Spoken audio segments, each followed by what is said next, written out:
জোরপূর্বক পদচ্যুত করা হয়েছে, আইসিসিকে জানিয়েছে ফারুক।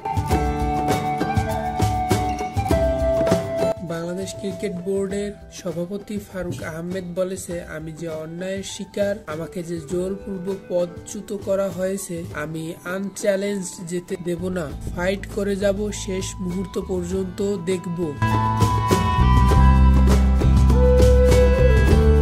আমার সঙ্গে অন্যায় আচরণ করা হয়েছে, আমি আইসিসিতে জানিয়েছি। বৃহস্পতিবার রাতে 11:15টায় ফারুক আহমেদ বলেন, আইসিসির সভাপতি জয় শাহকে পুরো ব্যাপারটি জানিয়েছি। এছাড়া আইসিসির অন্তত 5 থেকে 7 জন পরিচালকের সঙ্গে যোগাযোগ করে বিষয়টি অবগত করেছি। তিনি আরো বলেন, আমার বিশ্বাস এবং আমি নিশ্চিত আইসিসি তড়িৎ তাদের অ্যাকশন শুরু করবে। দেখবেন আগামী 2-1 দিনের মধ্যেই বিসিবিতে আইসিসির চিঠি আসবে।